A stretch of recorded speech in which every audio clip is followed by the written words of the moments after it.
Well, hey guys, welcome to the Reach Right podcast, episode number 31. I am your host, Thomas Costello, and with me, as always, is my co-host, Ian Hyatt. How's it going, Thomas? Going good, Ian. Looking forward to our conversation today. We get to talk a little bit about 9 church branding mistakes that you need to avoid at all costs. That's the theme of the day, and yeah, I think it's something. Church branding is so important, obviously. Church branding and making sure you really nail that and having consistency across all of your different the places that people see your brand. I think it's what makes a church memorable. That's what makes people think of you when they think of a church, or when your community is looking for needs. This is what I've always found, is that when people have a need, that's when churches are at their best, right? So people, I think what is so important for churches is to really have that top of mind frame of reference for people, so that people aren't always looking for a church, but when things really start to hit the fan, as they say, that's when they want to have a church, and you want to be that one that they think of when times of crisis or trouble or those things happen in people's lives. So branding is so important. We've been helping churches with this for a long time. Anything you have to add, I guess, about what it means to have a church brand, so our audience understands that there?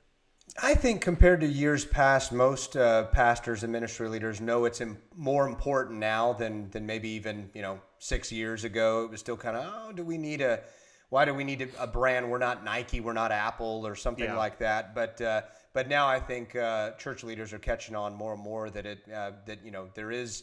We don't like to use the word competition in church life and ministry, but it's naturally there, right? Because there's a lot of churches, and like you said, you want to be stand out and be memorable when that time comes that someone's looking for one. Yeah, and I think in a digital world, there's competition with things that I don't really think it's between churches. I think there's competition for people's attention in general, and there's competition in answers that people could find out there. So when things are going poorly, when you lose a loved one in your life, for instance, there's lots of competition for people competing for your attention, for answers on how to solve that hurt that you feel, right? That someone may feel in that situation, or when someone is dealing with addiction. There's lots of different things that are competing for your attention to try and be solutions for you in those situations. And I think that, I think we know that Jesus is the best answer in those kinds of situations in life. And that's what a church brand does, is it gives people, that makes them remember you when those times come there. And so now, that being said, we have seen all kinds of mistakes over the years. Our goal today is to hit the top 9 of them, but we have seen some crazy stuff. We've seen. We're not gonna. I don't want to pinpoint any churches. Obviously, we're here to partner with churches and help them and be able to come alongside them in getting this stuff right here. But we have 9 of them that we picked out that are not going to be specific to any one church. Maybe you'll hear some of these and feel like, hey, that's us, and we need to deal with that. That's okay. We see these kinds of things all the time. But why don't you kick us off though, Ian, with the first one? Kind of dive in here. First one is inconsistent fonts. That's what you want to avoid at all costs with your branding. And I think, fonts are even more popular these days compared to, a couple of years ago. People are into fonts more. They're, through art, marketing, whatever. My daughter's always like trying to find different fonts for her artwork and stuff and all of that.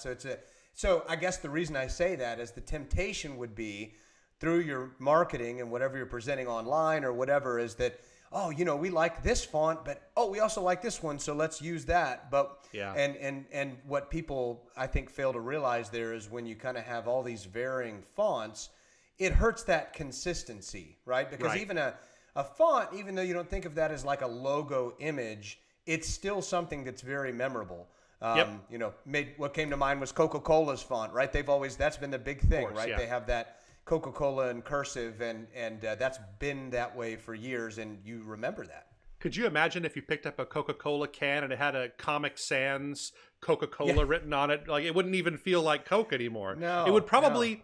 I would venture to say that if you gave it to someone and asked them, hey, you told them, hey, Coke is doing something different, and it had that Comic Sans logo on there, and they tasted it, they'd say it would taste different. Yeah, I bet you they would say that's what people would think, because it's something that's so a part of what their whole brand is. And that's an extreme case. I think most churches aren't going to have that kind of a recognizable font. But I think that what's important is that you use your fonts consistently. So when you're designing your brand, it's important that you probably write down, these are the fonts that we use. So we're going to use whatever they would be. You probably want something that is a sans serif, so it doesn't have those little kind of curlies on the end of the letters. You probably want that for your headings, and then you can use some kind of a serifed font for your body copy. That's kind of what's on trend right now and what seems to be working.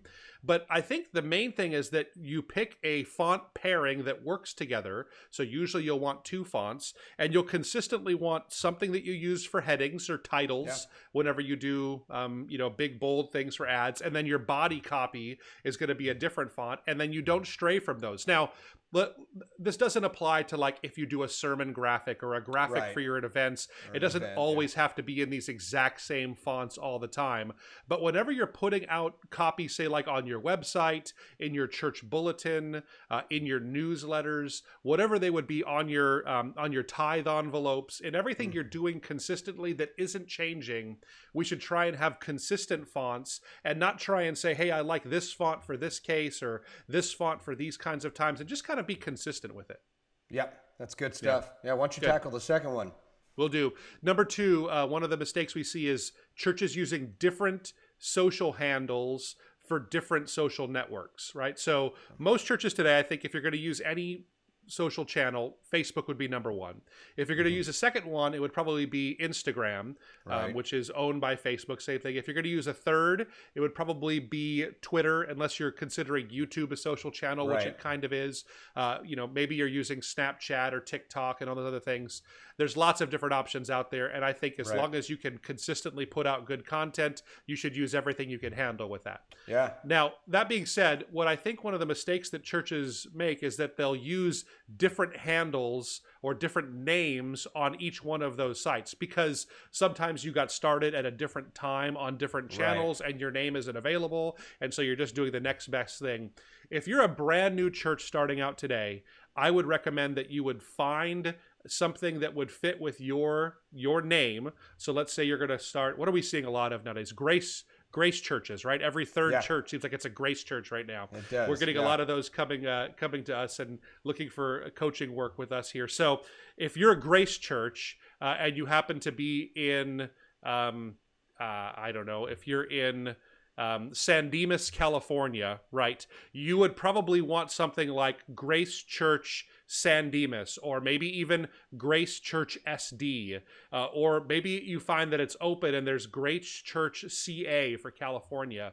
Yeah. Any one of those, it doesn't really matter too much to me which one it is, but as long as you have the same one across Twitter, across Facebook, Instagram, there's several reasons for this, but I just think for consistency's sake, it's nice to have the same handle for all of these channels. It also helps with search engine results. There's lots of reasons why, but I see this as a mistake a lot of churches make. So anything to add to that, Ian?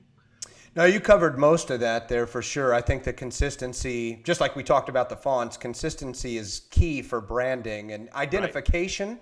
That's a word that comes to mind. Just I think that, again, people are seeing your social handles and they identify if it's mixed up somewhere else. They're going to be like, is that, like say, for example, my church, Celebration Church, we use TX Celebration, right? And if we saw like Celebration USA somewhere, we could be, if someone saw that, they would say, is that the same church? You don't want, you want to avoid confusion as well, I would say. Especially for larger churches like yours, I think that because there are going to be fake accounts made that people try to impersonate your church. If you have a large following, people will start to do those kinds of things. So being consistent helps to mitigate some of that. Now, to churches that are in this position already, I imagine there's lots of our audience that have Twitter handles that are different from Facebook handles, which are different from Instagram handles. Some channels won't let you change. You can't change your your Twitter handle because that's kind of tied to the way you set up the account.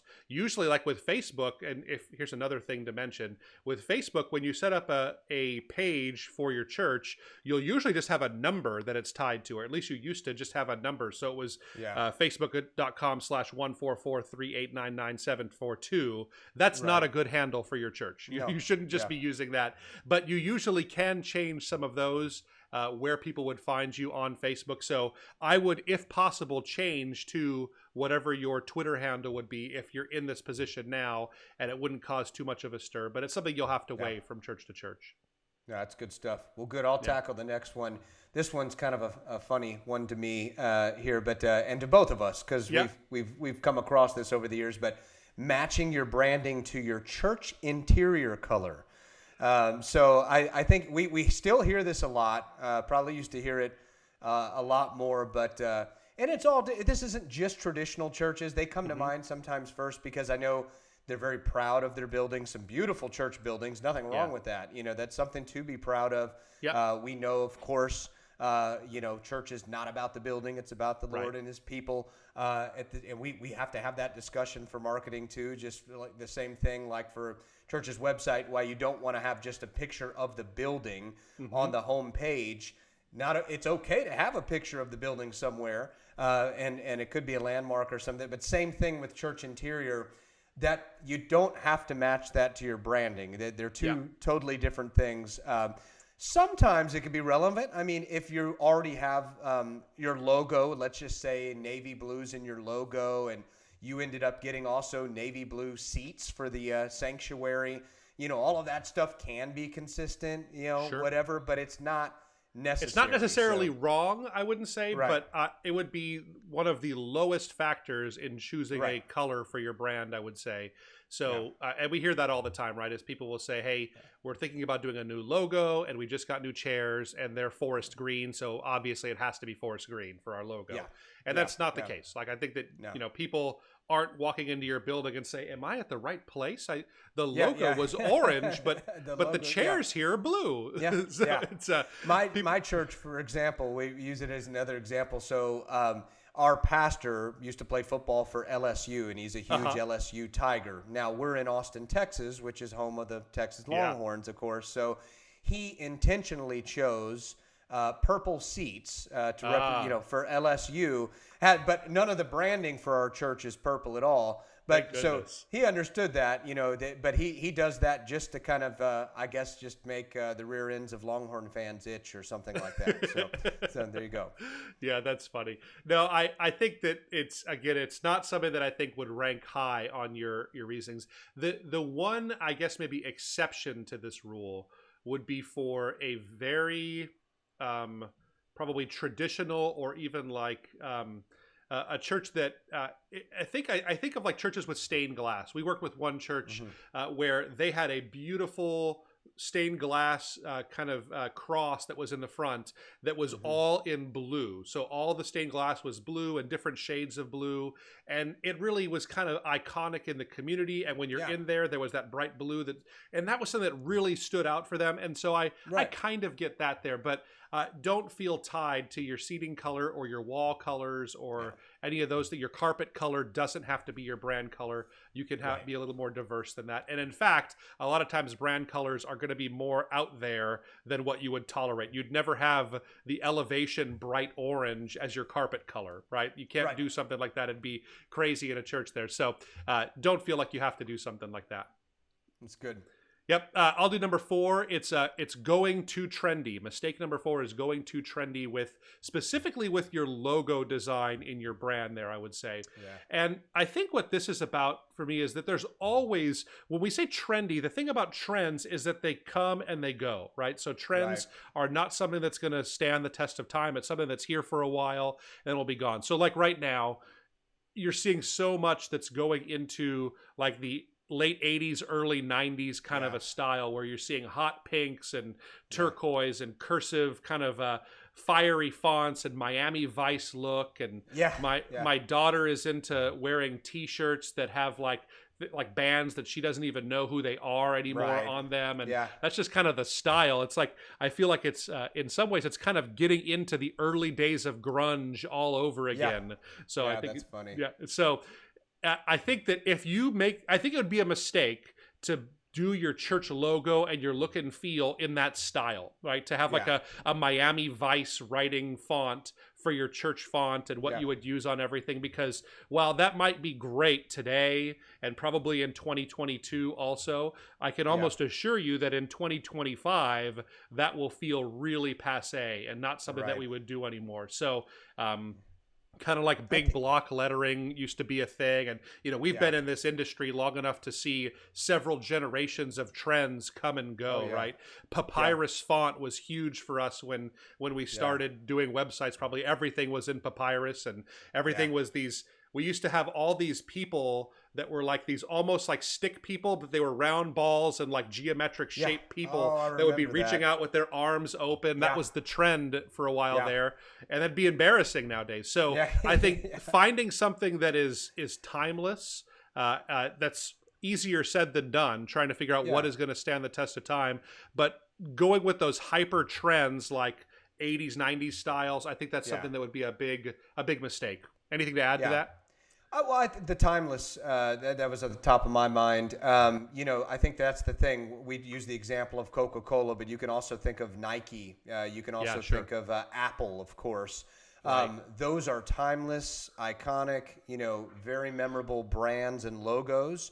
And, the Nike swoosh, that has not gone out of style, and even their old original font, you'll still see on most of their shoes near it and everything. So I think that is the key thing, is that when you have a timeless brand, you're going to be more memorable, and it adds a lot of validity. I think that's the thing too, is it, and no one's going to come to your church, I think, and say, oh my gosh, you guys just look like a valid church that knows your stuff because of your logo. I mean, you won't hear that feedback, but that's the kind of things that it does communicate, subliminally, or just, it's in the back of someone's mind, is that, okay, this organization has it together, they're established. If you're always changing that or getting trendy, then that's a problem. And it's actually reminded me, when we used to talk about this too, when we consulted churches, the reason that Pepsi was always on the one of the reasons that Pepsi was kind of always on the heels of Coca-Cola, Pepsi would always have to kind of reinvent their brand. They'd always be changing things, whereas Coca-Cola just stayed constant and was just that classic. It's Coke, and you have even people I know here in Texas that when they refer to soda, they just say Coke. Even though they could be talking about another soda altogether. It is, but it also does kind of just talk about that timelessness. When you stick with that, it just builds up in people's minds and it sticks with them. So I think that you're really right. Now, again, I want to reiterate, easier said than done. Like, it's not I trying to find something that will be don't set out with the goal. And I would recommend, if you're going to a designer, don't say, hey, I like the logo for Coca-Cola, or I like the logo for Nike. Let's do something like that. Because you're not them. And that's because they've been doing it, in Coca-Cola's case, for decades upon decades upon decades, and it'll probably outlive all of us, the look of that brand there. So I think that it's something that you can't really set out to do that, but avoid doing things that are going to be on trend. Don't focus too much on that when you're doing your logo, I think, is the parting advice for these things here. So don't do a swoosh in your cross. A cross swoosh. There you go. I'll hit the next one here. So you want to avoid skipping the icon.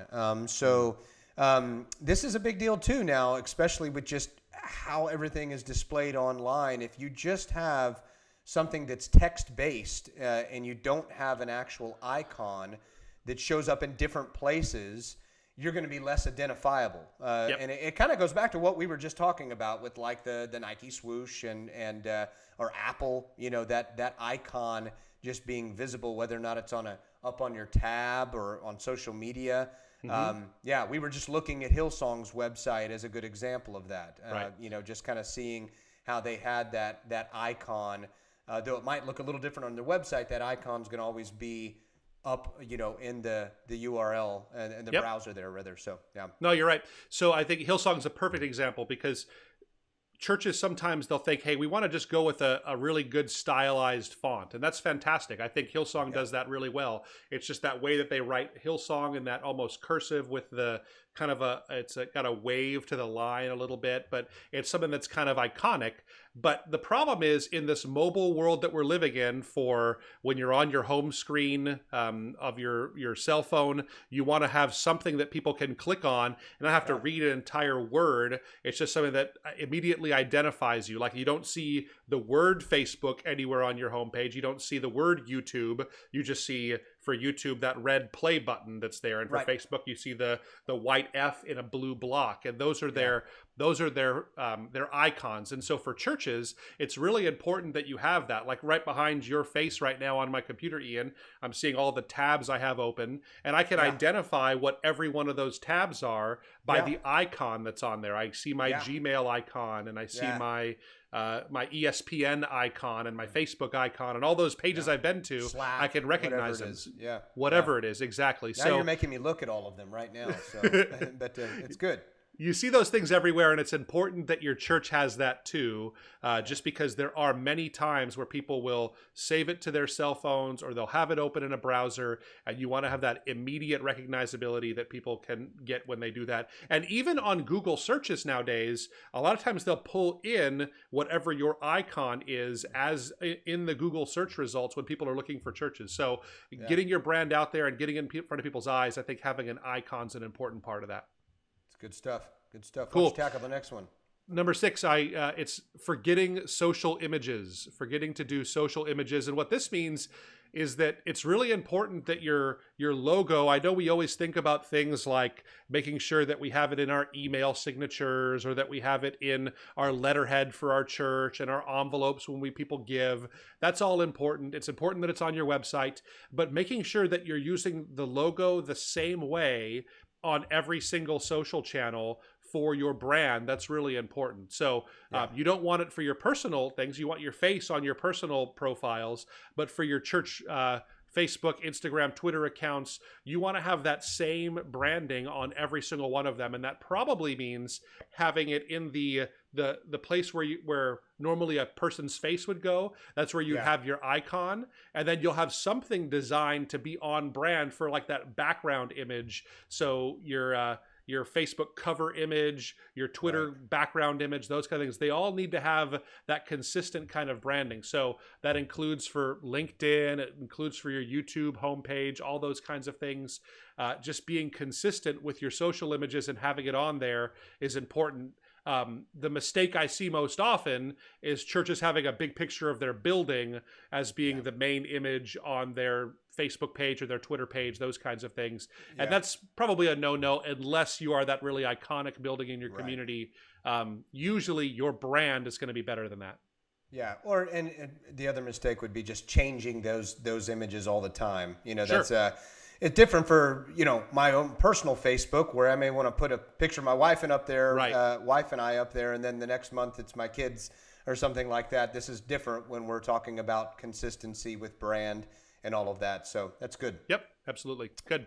I'll tackle the next one. So the next one is another funny one to me is the inconsistent colors. So and so we've seen some comedic mistakes, I would say, maybe put it that way, over the years, just with having all of these different colors and everything not being consistent there as well. Colors are very memorable as well. The colors that you use, sometimes you may not think of them as memorable as a logo or a font, like we're saying, and all of these other icons, but really colors are a very big deal. And it's, I think, with this one, it's easier to make the mistake. Churches, we've seen it over the years, be easier to always be changing those out. I remember we've done some web projects where we nailed a really good colors that we said, hey, these are going to be very memorable. They match with your logo and everything. And then I see a month later that, someone went in and just,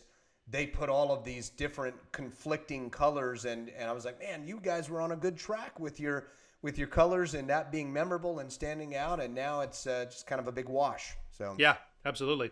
I think about it this way. So let's say you're grabbing a soda. You go into a 7-Eleven. You want to grab a soda. So we're talking about soda companies earlier, and you're back there in the fridge section. All the cold sodas are there. And let's say Pepsi changed their colors for just a few weeks to black and orange, right? That's the new Pepsi color. You would not find that soda, because if you're looking for a Pepsi, you would immediately rule out all of the black and orange sodas. You would just not even bother looking at what the logo was or anything, because it wouldn't even make sense to you. Your brain is set to process things in terms of color. So I think the same thing goes for your church, is that when you use inconsistent colors in your logo, or if you don't, I think a lot of churches, they don't define what their colors are. Like, so they don't say, hey, these are our colors. And I'll say this too, it's important that you get like hyper specific about this. So when you're doing your logo, you want to make sure that you have like the actual hex code for web development. That's what we use. It's a 6-digit code that says the exact color that we're going to use on this. So it's not good enough to just say that, hey, our church color is blue. You know, because blue means lots of things. Blue can be almost turquoise. It can be shades of purple, and they're very different even in the emotions that they carry. So I think that really getting those things nailed down and being very specific on what those colors are and using them all the time, especially in all of your digital work, that's really something important that churches can do there. Yeah, and again, just like we were talking about with like trending fonts, it's still okay to use different colors on your events and sermon series, graphics, and all that. Important, just reminder there. But again, we're talking about that's tied into your brand, that timeless kind of consistent color. So that's good. Right. Yeah, I think what it is like you don't want to have reds and greens on your email signature, and then your Facebook page is blue and white, and then your Twitter page is purple and yellow, and it's just having all kinds of different color palettes like that. It leads to people. It just leads to inconsistency, and people will stop recognizing you after time. I think, in something like that. So stay consistent with it. So that's good. Number 8, it's overuse of Christian imagery. And this is one that we get a lot of pushback on, I would say, even. But I just want to get this out here. Just because you're a church doesn't necessarily mean that you have to incorporate a cross somewhere in your logo. You can still love Jesus and not have a cross in your logo. You can still preach the gospel and Christ crucified and not have a cross somewhere in your logo there. And I know that sometimes people feel like that's just not the case. But I have seen successful churches that are leading people to Jesus every single Sunday who don't have a cross in their logo, and it's okay. So the ones that we see the most are crosses. I know there was a trend towards getting doves in there a lot of times. Swords. Don't forget swords. Certainly. Yeah, certainly we've seen some swords in there, those kinds of things. So I'm all for imagery and having some kind of a relation to it. I pastored a church called The Journey, and we had a J that kind of turned into a path that kind of helped people understand that you're on a path of some kind towards relationship with Jesus. That was our thinking behind it. But it doesn't necessarily have to be one of our Christian icons. So what do you have to add to that, Ian? Oh, I have a couple funny stories to add to that. I would just say, and I think you'll remember a couple of them because we were working together, working with these churches, and there was I refer to these logos with all of the Christian symbolism as the TBN logos, and again, nothing against TBN, all that stuff, but when you have the Lion of Judah, you have the cross, you have flames, you have a sword. My favorite was I remember a logo that a specific ministry had that it had the world and it had a sword pierced through the earth and blood dripping from the end of the sword and I think we advised maybe it was you that we advised them, hey, listen, we may want to change this up, and they said, well, unfortunately that logo was designed by the Holy Spirit, I think is what they told what we had. I remember that. So how do you overcome that and consult a church when they say it was actually designed by the Holy Spirit? Yeah, so we are inferior to the great consultant that is the Holy Spirit, I guess. Wonderful counselor, he gets his way for sure. For sure. But yeah, so we've seen some funny examples out there, and again, that's not to demean. We know what the blood of Jesus represents. We know, of course, what the cross represents and all of that. But for branding and marketing purposes and how you want to be memorable out there, I wouldn't want to be memorable by blood and swords and all of that personally if I was a pastor. So. Yeah. I think that sometimes just even a simple icon that ties to a letter in your name. So like we talked about Hillsong earlier with the H. I think something, if you have some kind of a principle or an action word in your name, having some kind of icon related to that is going to be more effective than having some kind of Christian imagery. Again, not that we are against Christian imagery, but I just think that it doesn't really, when everybody has it, it doesn't really add anything to what we're all about there. So I think that it's okay. And if anybody gives you pushback at your church, maybe this is something you felt for a long time. You said, hey, I've really wanted to get rid of, that just having to have that cross everywhere. And your T doesn't always have to be a cross. It's okay if you don't turn your T into a cross. But maybe you've been thinking that at your church and you've got some pushback. We are happy to be the bad guys. You can say, hey, Thomas and Ian from Reach Right, I heard a podcast, or they consulted me that we don't have to do that anymore. So it's not me, other people. Blame it on us. We're happy to be that for you there if it helps you in some conversations. But anyway, why don't you tackle the last one for us, Ian? Yeah, last one's avoid not having vertical and horizontal options for your logo and your branding. So that's as maybe this is one that's kind of easily missed because you just don't think about it. But I think it's really important because your logo is going to be displayed whether or not it's on a like navigation on a mobile. We've seen this on some sites like on a mobile pop-out nav, and that's on maybe the left side going vertically. And so on and so forth. So, what would you add on that? Well, so I think that this comes with our modern world that we live in, where about half of things are going to be viewed in landscape format, and half of things are going to be viewed vertically in a vertical format. And generally speaking, logos, they tend to, I think the mistake is more often that churches will make it horizontal. So usually it's something like icon on one side, and then you'll have text, the name of the church on the right, so left and right. Or sometimes you'll have text, icon, text, or something to that effect.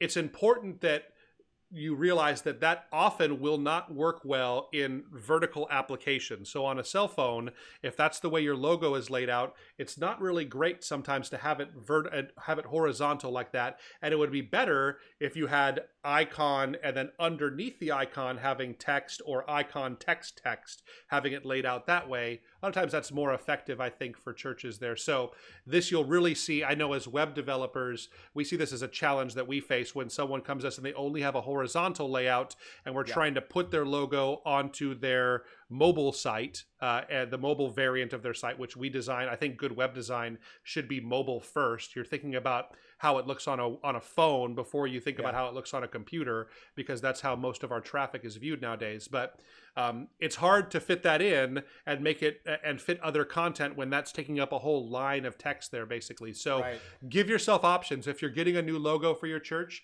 make sure you have it displayed both ways, with icon on the top, text below, and then also icon on the left, or icon on one side, text on the other. I think it's just a better way to do it. It's good stuff. Nothing to add there. I think you covered it well. So, we hope this one was helpful.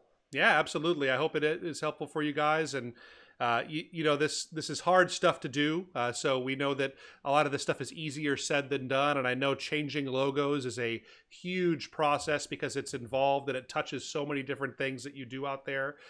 You're probably building a list in your head if you're thinking about changing a logo of all the different things you have to change at your church. But just to be an encouragement to you, little bites at a time. It can happen. You have to get that done. And that's why it's so important to go for something timeless, because you want to be remembered that way, and having something that will last and stand the test of time really is something important, I would say, for churches. So absolutely. That wraps us up for today. Thank you guys for listening. If this has been beneficial to you, it would mean so much to us if you would rate, review, subscribe, let your friends know. Also, let us know in the comments wherever you're listening or watching this, any feedback you may have for this. We love hearing from our audience on this. And do that, and we'll catch you guys next week. See ya.